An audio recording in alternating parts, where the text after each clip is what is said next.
Itu ketika kita sandingkan dengan nikmat satu Islam, maka yang tidak materi pun jadi nikmat. Nah ini dia nih. Ya ini kehebatan satu nikmat Allah yang bernama agama ini.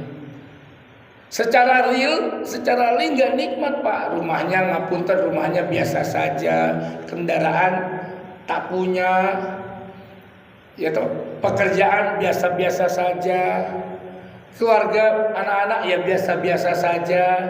Tapi ketika ada satu nikmat yang dia bersyukur dengan nikmat itu namanya agama, maka ya Rabb, maka keindahan hidup itu benar-benar nyata.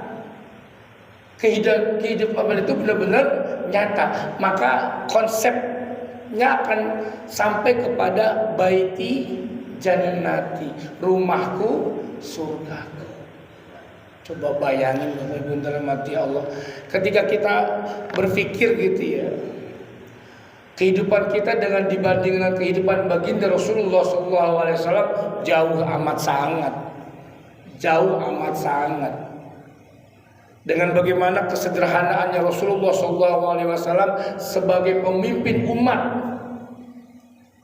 dunia, pemimpin umat akhirat, bahkan dengan rumahnya yang masya Allah tabarakallah, kita saja memikirkan aja puyeng Pak, apalagi dalam keadaan Rasulullah SAW perperangan, penghinaan, pengucilan, tapi hidup beliau bahagia sekali. Dalam sirah-sirah nabawiyah yang kita baca itu, Nabi Muhammad SAW tidak pernah mengeluh, tidak pernah hampa kehidupannya. Karena apa? Memegang teguh agama. Kebalikan dengan kita Bapak Ibu dan umat Allah, Allah cukupin semua buat kita. Betul nggak? Makan, masya Allah enak-enak. Saya lihat di statusnya orang-orang di Instagram, di Facebook, di WhatsApp. Masya Allah, makan wah, foto, bakar foto, ya Allah, wah, mobil baru difoto, motor baru difoto, begitu banyak nikmat Allah. Tapi ketika saya ketemu dengan orangnya yang bersangkutan, ada aja keluhannya, saya begini, saya begitu, saya begini, saya begitu. Apa yang kurang?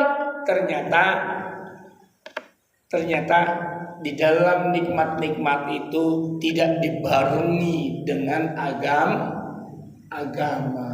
Nah, Bapak Ibu dan mati Allah Subhanahu wa taala berfirman di surat Ali Imran ayat 19. Nanti jamaah bisa dilihat lagi, ayat ini menarik bagi kita semuanya. Ali Imran ayat 19. Allah Subhanahu wa taala berfirman, Bismillahirrahmanirrahim. Innad dina indallahil Islam. Ikutin, innad dina indallahil Islam. Artinya apa itu?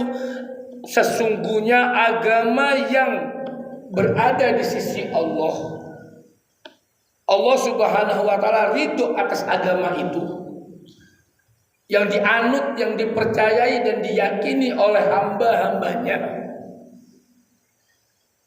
Hanya apa? Al-Islam.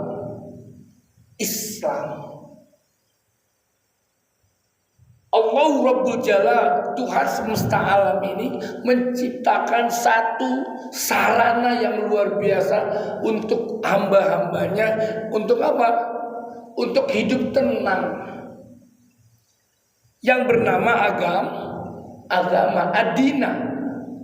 Innad dina, sesungguhnya agama yang berada di sisi Allah Subhanahu wa taala dengan segala keridhoannya hanya Islam. Apa sih agama itu? Agama itu memiliki 3 makna Bapak Ibu dan Allah. Minimal 3 makna agama itu. Yang pertama bisa kita maknai agama itu pegangan hidup. Saya pernah dapat nasihat dari seorang ulama, ustadz, kiai begitu. Agama ini kayak aliran sungai Bapak Ibu dan Allah. aliran sungai. Aliran sungai itu deres. Wah.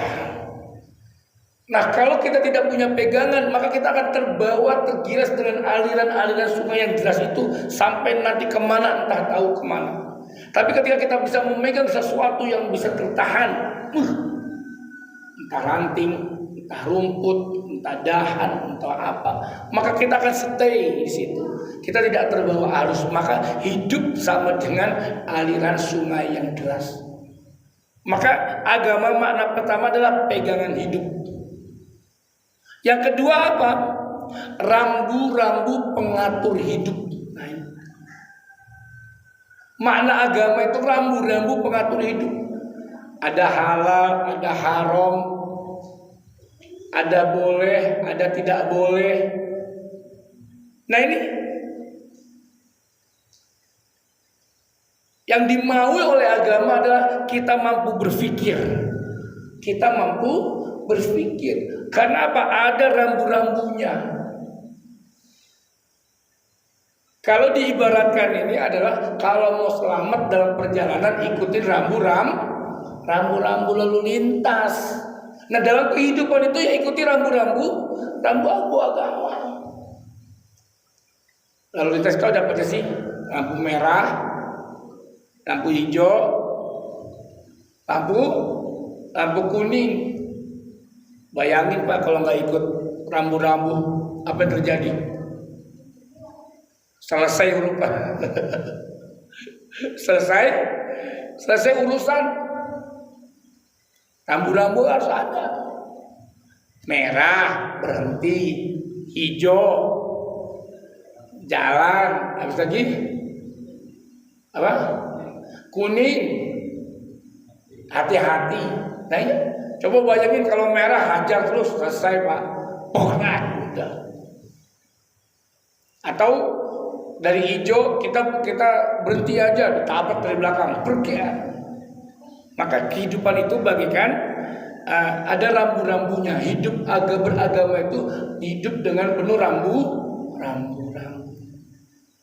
Maka penting kita belajar agama. Nah yang ketiga apa makna ketiga? Nah makna ketiga daripada agama adalah syarat kebahagiaan. Jadi agama ini adalah sama dengan syarat kebahagiaan. Maka syarat untuk mencapai sebuah kebahagiaan berlaku. Ada di mana itu? Ada di agama. Maka kalau kita kurang bahagia di dalam hidup ini, berarti ada yang salah Pak daripada agama yang kita jalani hari ini. Bukan agamanya yang salah, tapi kita yang menjalaninya salah. Nah, jamaah yang dirahmati Allah, inilah 3 makna daripada agama. Yang pertama tadi pegangan hidup, yang kedua rambu-rambu pengatur kehidupan, dan yang ketiga adalah agama sama dengan syarat kebahagiaan.